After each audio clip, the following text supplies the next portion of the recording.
Eid Mubarak to the Muslim laity and good evening to you all. I am Islam. Muslims across Ethiopia celebrated the 1434th Eid al-Adha holiday on Tuesday. The faithful who attended the prayers at the Addis Ababa Stadium urged the laity to celebrate the day by showing kindness to the needy. Lalu Tala has more on that. Eid al-Adha, otherwise known as Feast of the Sacrifice, is an important holiday among the Muslim community worldwide. The festival is celebrated to honor the willingness of Prophet Ibrahim to sacrifice his young firstborn son Ismail as an act of submission to Allah's command and his son's acceptance to being sacrificed. Muslims in Addis Ababa have also gathered at the National Stadium beginning from 6 in the morning to attend prayers in connection with the day. Some of the faithful already approached after the prayer said helping the destitute and paying tribute to Allah have important places while celebrating Eid al-Adha. All the Muslim communities celebrate the holiday sharing what they have prepared at home with their neighbors. We enjoy it together with our Christian friends and others. We really enjoy the holiday. We share everything prepared at home with poor brothers and sisters in the local areas. We eat and drink together without any discrimination. This is a holiday whereby the Muslim community strengthens its togetherness. The main duty of the Muslim community is helping each other. That means supporting impoverished people, sharing food and drinks with the poor. While celebrating the holiday, I urge all the Muslim community to mark the day in doing sacred deeds, including sharing food with the poor and supporting them. The participants underlined that this holiday once again signified the strong bond among the faithful. This celebration is different from the previous in many aspects. The Muslim community has strengthened its unity, coping up with all the challenges they might have faced before. The unique feature of this year's celebration is that the Muslim community has proved in practice that Islam advocates peace. In a related news, an estimated 2 million Muslims have attended the start of the annual Hajj pilgrimage in Mecca, Saudi Arabia. Meanwhile, Muslims in Egypt, Palestine and Iraq celebrated Eid al-Adha, wishing for a better future to their respective countries. Bethlehem Taye presents Reuters 5.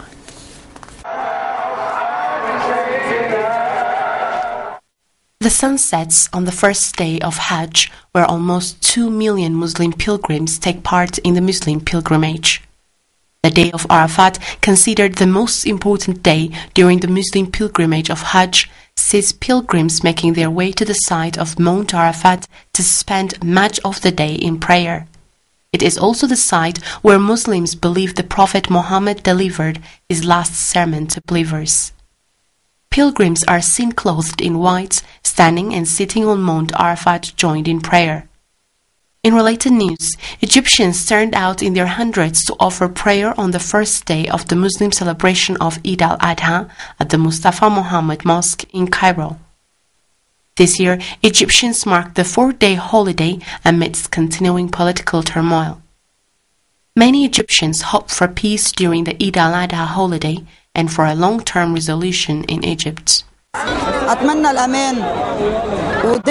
hope for security and for a better life. I hope that things will get better. May everybody's year be good. وان يجي العيد افضل مما كان يعني طبعا هو العيد الايام ديت طبعا جاي بحزن. I wish you a good year and for everybody to be happy and all nations to be happy. We are brothers, Muslims and Christians. We all live in one land. We thank all the countries that stood beside us and stood beside Egypt. I'm telling the Egyptian people, I wish them all a good year.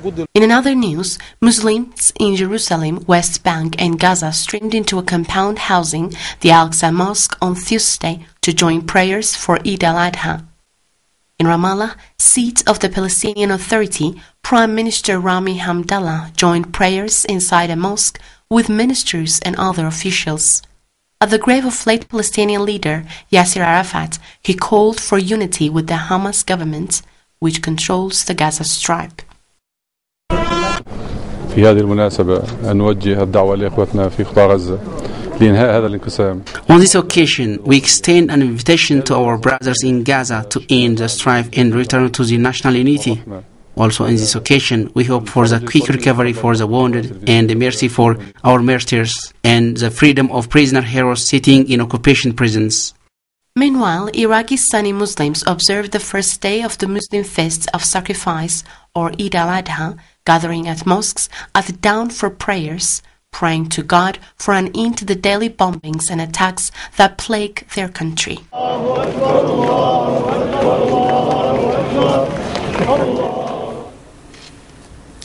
Italian ambassador to Ethiopia says Italian investors are ready to operate in Ethiopia as a result of the favorable investment alternatives and peace and security in the country. The ambassador made the remark while a 28-member Italian business delegation met with Ethiopian Foreign Affairs Minister Dr. Tewodros Adhanom. According to Ambassador Lenzo Maria Ross, the investors are interested to engage in industry, tourism and energy sectors, among others. Appreciating the investors' interest, Dr. Tewodros, for his part, said the government would render all the necessary support to make things easy for them. It was indicated that at the discussion that this is the first time ever that a delegation with this large number of members came to Ethiopia.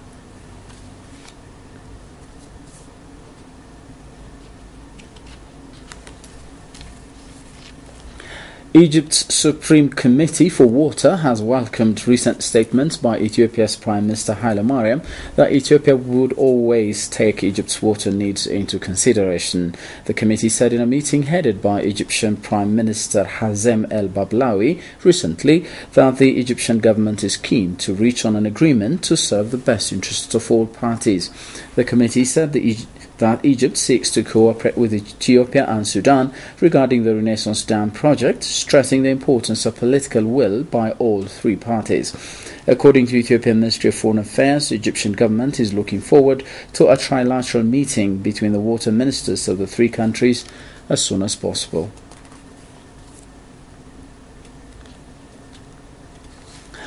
Ethiopian tourism sector has witnessed a 12% growth on average in the concluded fiscal year. Ministry of Culture and Tourism reveals that the country earned over $633 million from the tourism sector in the concluded fiscal year from 600,000 tourists. The number of tourists and the income has shown a significant increase compared to that of last year's.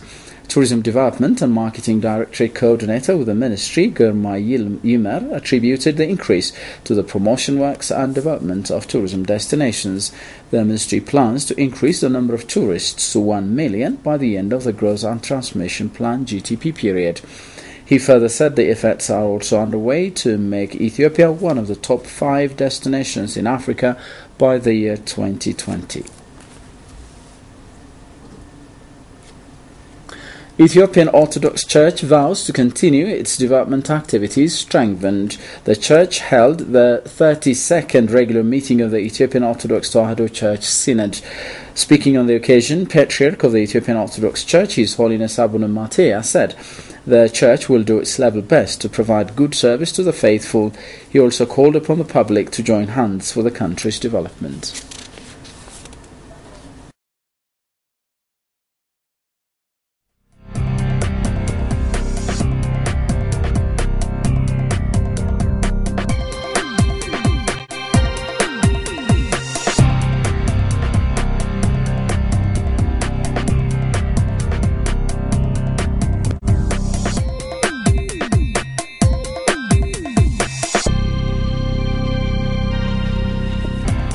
You're watching ATV News. Ministry of Agriculture says it's striving to modernize the animal husbandry system as the traditional system is affecting durability of grazing lands. Abata Hailu presents NS5. Modernizing the traditional animal rearing system is calling the attention of stakeholders engaged in the agriculture sector in Ethiopia. The remark came while marking Rangeland Day in Hodeta and Daberga towns in Oromia. Speaking on the occasion, State Minister of Agriculture, Dr. Gabriel Gabriel said the traditional rearing system is contributing for the low production of meat and dairy products. mentioning that the less productivity in the dairy sector, poor competency in the market, and the existence of narrow pasture land as a negative result of traditional animal rearing system of the nation. Currently, the ministry is making an effort to address the problem in line with implementing the GTP.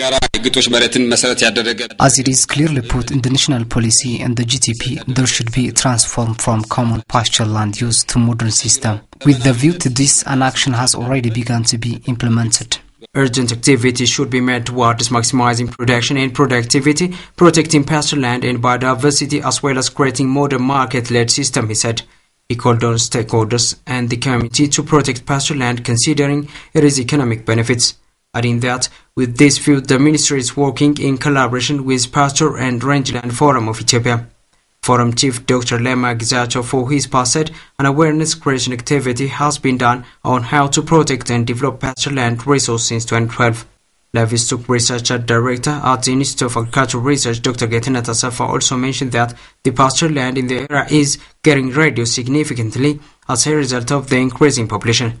Animal resource of the country has increased from 23 million 3 decades before to 54 million. Following the forum, participants paid a visit to pasture developmental undertakings of Adaberga farmers.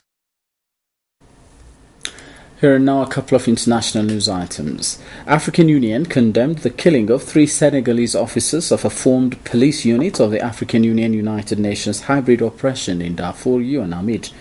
In a statement it issued, the Union said that Chairperson of the AU Commission, Dr. Nkosazana Dlamini Zuma, stresses urgent need to identify and bring the perpetrators before justice. A week earlier, a Zambian military observer was stabbed at his residence in a carjacking incident perpetrated by armed men. The officer later died. The chairperson condemns these cowardly criminal acts against UNAMID peacekeepers who are paying the ultimate price to bring peace to Darfur. The statement underlined AU's deepest condolences to the families of the bereaved, as well as to the governments and peoples of Senegal and Zambia. And a man alleged to be one of Somalia's most influential pirate leaders has been arrested in Belgium. Mohammed Abdi Hassan, also known as Afweyne or Big Mouth, was detained at Brussels International Airport on Saturday after a sting operation. Undercover agents had persuaded the Somali and an associate that they wanted to make a documentary about their pirate exploits. Mr. Abdi Hassan now faces criminal charges, including for hijacking. Prosecutors believe that Hassan was behind the seizure of a Belgian ship in 2009. BBC reports that Mr. Abdi Hassan is also charged with kidnapping the ship's crew and belonging to a criminal organization.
Well, that's all in this news edition. Many thanks for tuning in.